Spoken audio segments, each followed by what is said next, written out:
Hello viewers, প্রদীপ ভট্টাচার্য মার্কিন যুক্তরাষ্ট্রের নিয়োগ থেকে সকলকে সুস্বাগতম।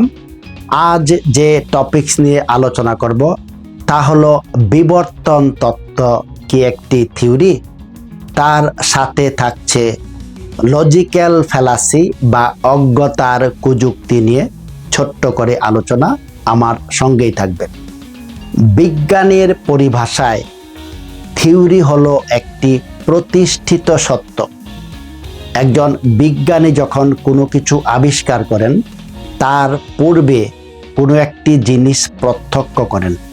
যেমন আইজাক নিউটন যখন মাধ্যাকর্ষণ সূত্র আবিষ্কার করেন তার পূর্বে উনি দেখলেন একটি আপেল গাছ থেকে মাটিতে পতিত হলো। এটাকে বলা হয় ফ্যাক্ট।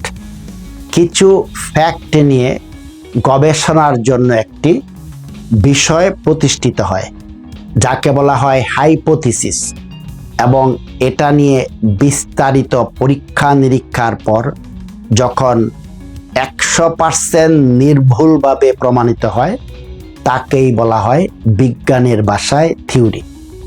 থিওরি কোনো মতবাদ নয়, থিওরি কোনো বিশ্বাস নয়, থিওরি একটি প্রতিষ্ঠিত সত্য। এখন আলোচনা করি বিবর্তন নিয়ে।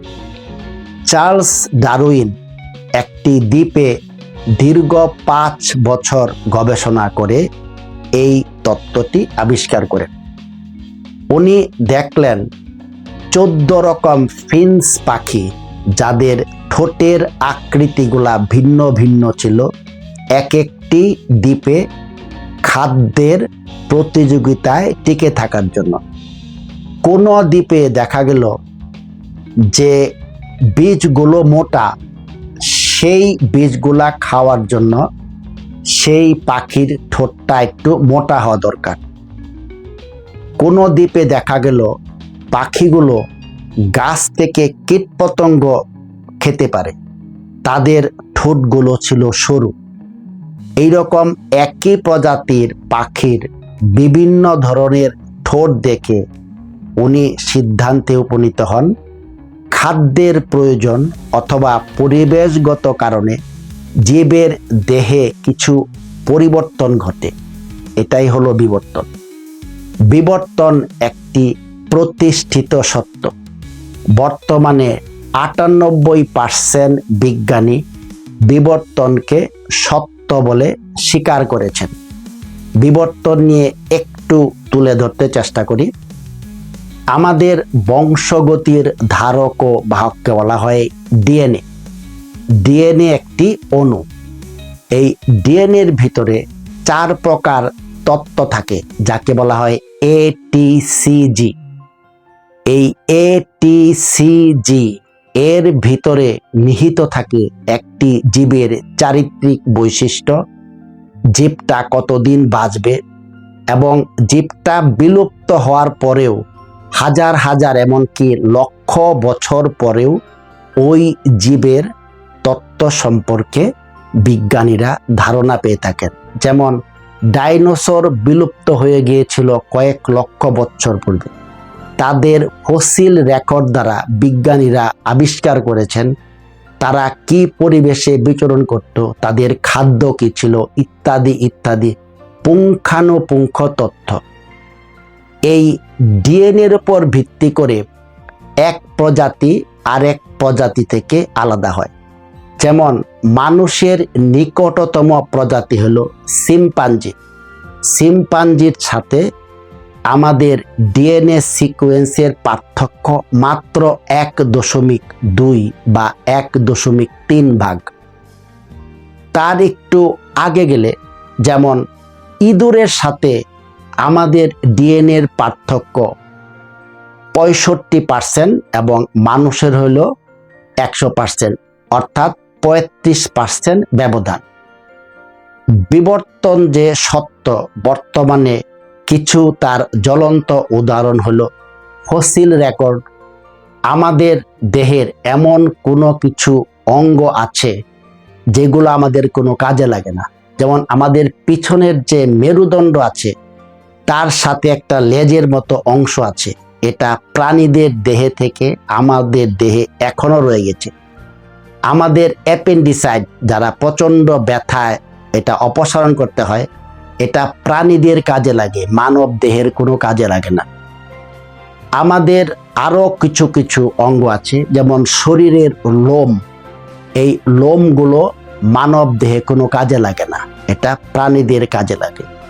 বিবর্তনের সবচেয়ে পারফেক্ট উদাহরণ হলো কোনো ভ্যাকসিন আবিষ্কৃত হওয়ার পূর্বে প্রথম ওটা বিভিন্ন প্রাণীদের দেহে প্রয়োগ করা হয়, তারপর মানব দেহে প্রয়োগ হয়। অর্থাৎ বিজ্ঞানীরা বুঝতে পারেন যদি এটা প্রাণীদের কাজে লাগে, মানব দেহেও কাজে লাগবে। এইরকম হাজার হাজার উদাহরণ আছে বিবর্তন তত্ত্বের সমর্থনের জন্য। বিবর্তন তত্ত্ব যদি আপনি না মানেন, তাহলে চিকিৎসা বিজ্ঞান, বায়োলজি, এই টোটাল জগৎটাই অচল।